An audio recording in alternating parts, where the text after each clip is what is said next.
Alis na kami! Alis na kami! Ito ka lang! Hey! Tan-tan-tan! Uy, dami nagpipicture. Kurbada! Sheesh!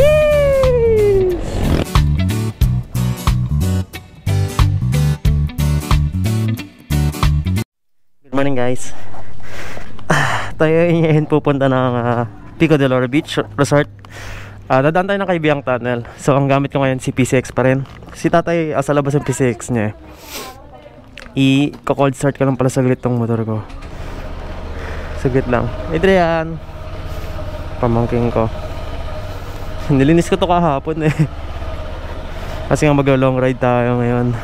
Dito ko ngayon sa bahay pala namin sa may Imus. Sa Cavite tayo ngayon. Bumiyahin na kami kagabi para medyo malapit na lang yung biyahe natin. Ang daan natin pa Nobeleta tapos Tanza papunta ng Kaibiyang Tunnel. Usually yun naman talaga yung daan papunta ron.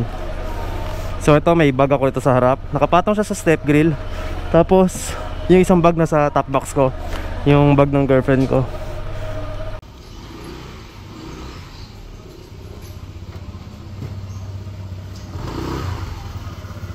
Ayan yung motor ni tatay. Ba't nasa labas ang tubig niya? Ang girlfriend ko. So guys, alis na tayo. 1 hour and 25 minutes, 53 kilometers all the way to Kaibiyang Tunnel. So sila nanay, doon sila sa likod natin. Sila na lang yung susunod sa atin. Mag-Google Maps na lang sila. Actually, hindi pala mag-Google Maps. Ako yung mag-Google Maps. Susunod na lang sila sa akin. Dito tayo ngayon sa may subdivision namin eh. So guys, share ka lang, nag-Aguinaldo Highway na pala tayo, Padasma, tapos kakanan ata 13 Martires. Nagpadasma rin niya sa tayo kasi yung mahirapan sila tatay dun pag dumaan tayo sa may Nobeleta. Though mas maluwag ang daan dito alam ko sa Dasma, pero kasi sa Google Maps mas mabilis siya ng 11 minutes. Parang hindi na rin mahirapan kasi syempre may kasama tayo eh, para mas familiar sila tatay sa daan na to. So dito na tayo dumaan sa may Dasma.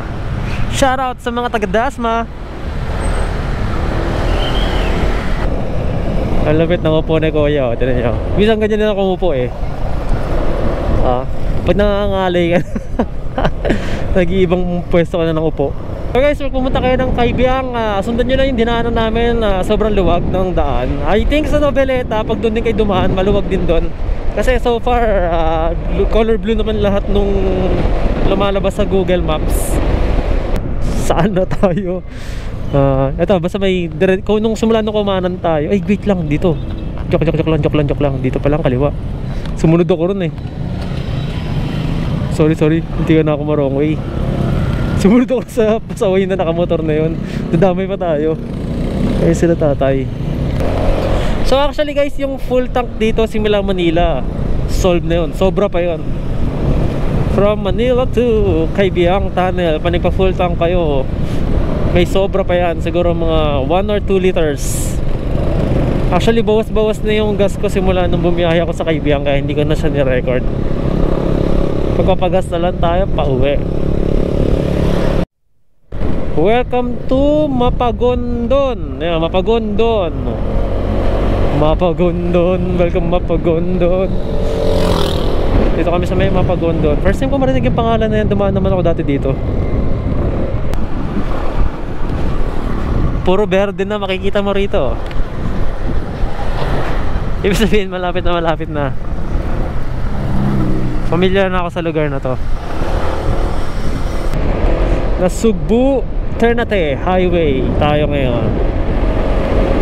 Mountain Brew Coffee Shop. Uy, yung ganda ng view. May coffee shop dito. Ay, Mountain Brew. Diyan ata ako na gano'n nun. Ay, ito, dito ata Sea View. Alam ko guys ito. Nagulat ako. Sa bandang right side na to, kung mapapanood nyo yung pinaka first video na in-upload ko sa YouTube, dito yon. Dito ako nagkape noon, nag-solo ride ako.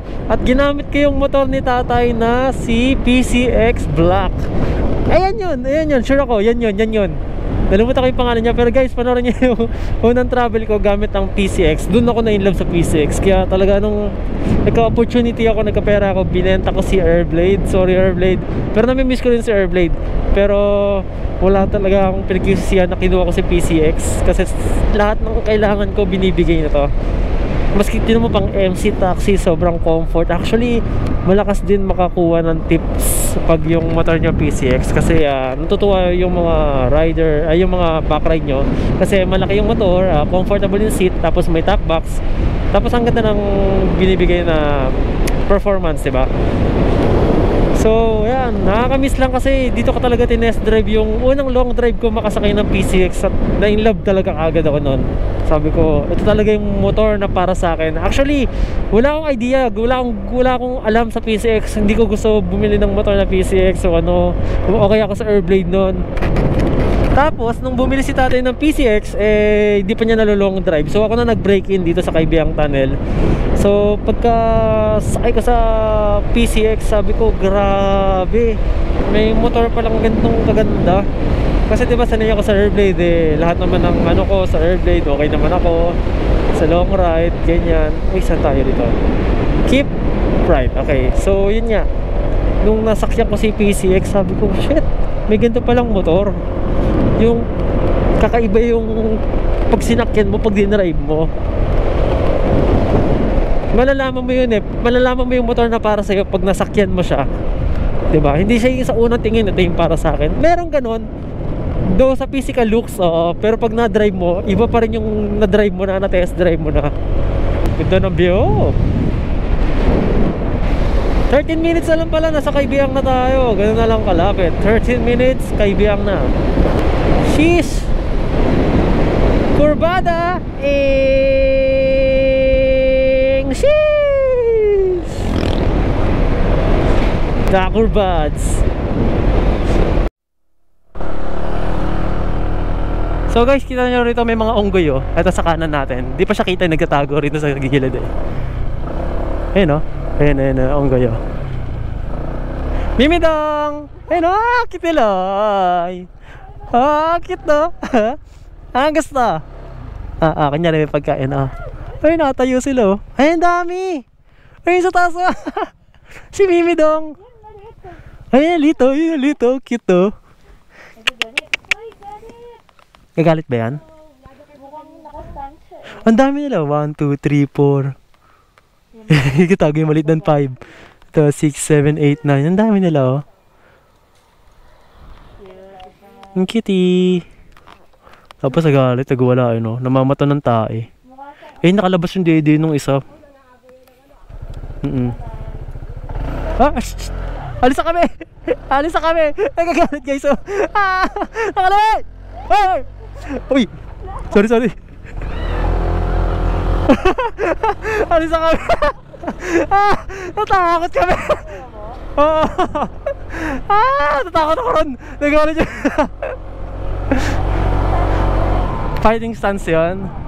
Ito po walang pagkain Ayun, ganda ng motor nila. Ayun, ang dami mong unggoy dito guys Pero ingat kayo nagagalit pala tong mga to. Ano na? Pag tinititigan daw nagagalit sila. So guys, pag nandito kayo, sobrang tarik na nung kurbada nila huwag nyo natangkayin ni banking kasi doon kayo pupulutin sa labag. Shout out mga kapwa riders. Ayan na Ten.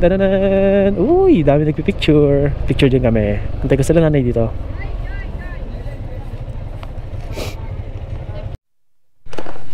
Si sir na nakasandong puti, siya rin yung nagpicture sa akin last year dito. Andito pa rin siya. For sure din yun ako naalala, pero may kita yung sa video, siya yung nagpicture sa akin. So magpipicture kami ron sa gitna. Tapos sila nanay nagmuna na papapicture din kami sa kanila. Tapos magpipicture kaming 4. Dito na lang kami.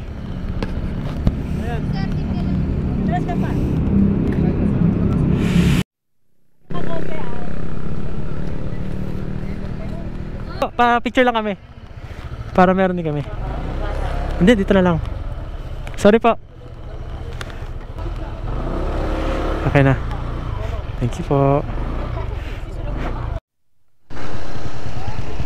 So guys, tapos na pala kami kumain dito. Nagtosilog lang kami. Tapos ayan, may mga nagpipicture pa rito. Ayan. Tara. Tara. Nauna na sila nanay eh. Kasi sila yung may alam na daan. Pag dito pala kayo guys, wala na palang signal dito. So maganda pag nag Google Maps kayo, diretso nyo na sa pupuntahan nyo. Kasi nga hindi nakita rito. Nice ride. Sorry po. So guys, dito pala sa Kaibiyang Tunnel, minsan mapapansin nyo ang daming bumubusina. Sabi, pamahiin. Pag kaya doon sila bumubusina sa tunnel ay pampatanggal ng masasamang espiritu. Ayun yung sabi ah. Iba naman, pag one way, masikip yung tunnel, kaya bumubusina, para sa kabilang side, alam nila na may papalabas. Parang bigayan ba? Ito na yung kabilang corner ng Kaibiyang Tunnel. Babalik ulit tayo dito bukas pag pauwi na. So guys, ito, papasok na tayo ng Pico del Loro. Ito yung resort nila. Private resort kasi to. Pero basta may contact naman kayo sa loob, pwede kayo pumasok dito. Dito na ba iiwan yung motor? Papasok pa tayo sa loob, diba? Oo, hindi. Antay natin si Al. Antay natin. Okay. Antay lang namin yung contact dito. Yung tito ko. So dito muna kami. Pag nag-hiking pala kayo, yun pala yung Mount Pico del Loro. Yung parang payu, may payu. Ayan yung mismong hina-hiking na. So ayan na si Kuya Al, yung tito ko. Sinunod niya na kami. Pasok na tayo sa loob. Puno na yun eh. Kumasya pa. Iinit ng upuan. Tara. Ayan. Yung nakapulang kotse yan, si Tito Al. Sundan namin. Tennis court. But I think it's for rent. Kailangan pa rin magbayad. May mga pangalan yung mga ano niya, tower niya. Kunyari ito, ano pangalan nito? Sa Miranda, ayan, Miranda. Dito na pala kami, Miranda. Dito ba kami, Miranda? Let's see. Dito namin si Al.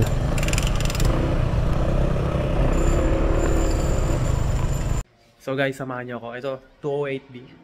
Ito yung sa kwarto ng tito ko. Ipasok ko kayo para makita niyo yung itsura ng kwarto. So dito guys, makikita niyo naman, meron tayong mga rice cooker na, tapos initan ng tubig, at may lutuan. Diba? Uy, joke lang, nabuksan ko para patay ito yun. Pinatay ko na. Tapos, ito sa ilalim, makikita niyo naman, meron tayong mga lutuan. So hindi niyo wala na kayong kailangan dalhin, kundi yung mga gamit niyo na lang panggisa, yung mga baboy, para dito na kayo magluto, di ba? Maganda nga, maghiwa-hiwa na kayo sa bahay, di ba? Para pagdating dito, puro gisa-gisa na lang, di ba? Nakahiwa na yung baboy. Pero pwede rin naman dito. Tapos may microwave, di ba?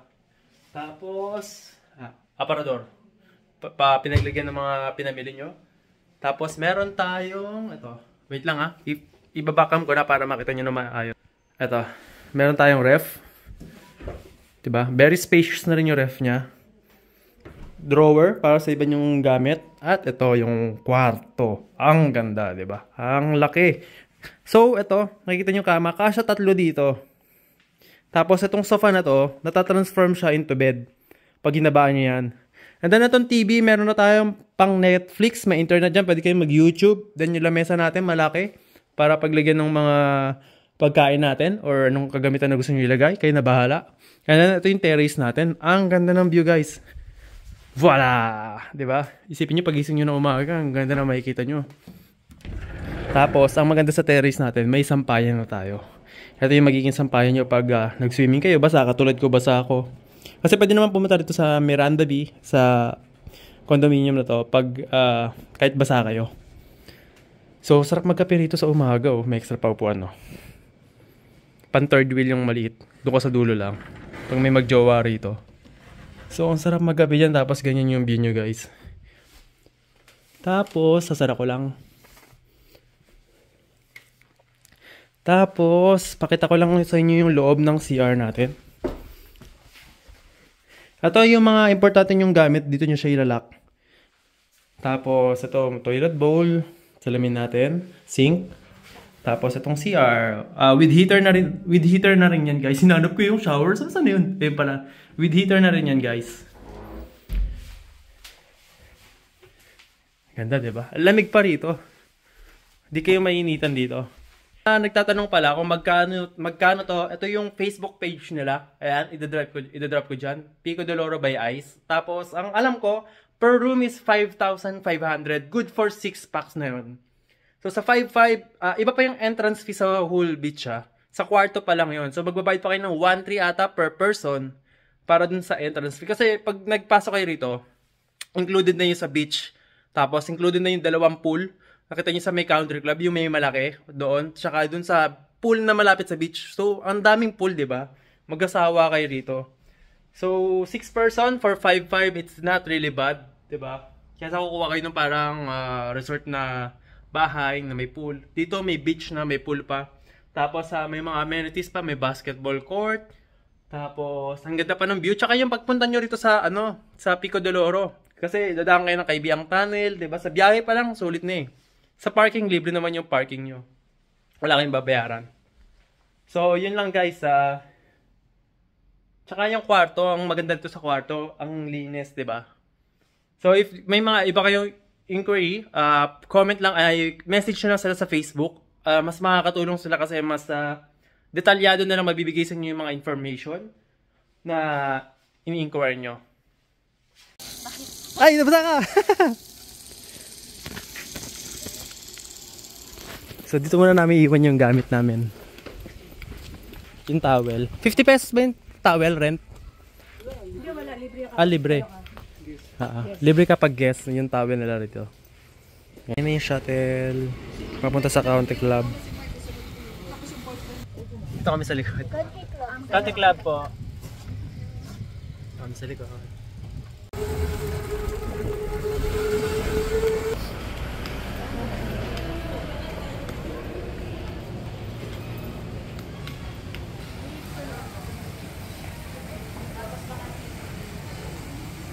Ayan guys, so may tennis oh. Wait lang, lalapit tayo. Pag gusto nyo pala mag-gym, libre yung gym dito. May oras lang siya. Ayan, welcome to fitness center. Ito yung gym niya guys, it's free. Ayan. Badminton. Sa kabila yung basketball court. Ayun yung basketball court guys oh. May bayad dyan na lang kayo. Yan katulad yun, nagpapailaw sila.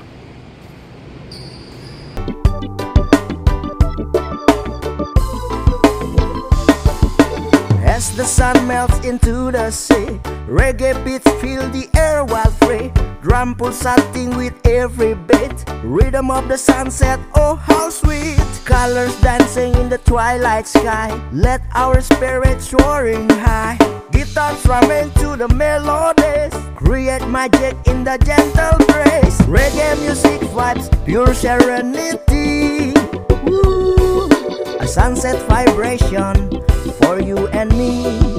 Woyoy, swaying to the reggae sweet embrace. In this moment time and worries erase. The sun's final kiss so guys, before dito na namin tatapusin yung video. vibes. Kasi ngayon maliligo na lang kami, magbabanlaw na lang kami, tapos kakain, then matutulog. Bukas ng umaga, uwi na tayo pabalik ng Manila.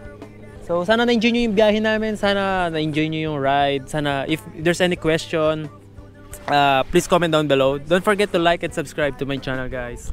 If gusto niyo yung mga video na ganito, abangan nyo kami sa next ride namin. Sana maganda rin yung puntahan natin. Sana medyo malayo. And mag-iingat din kayo palagi. See you guys soon.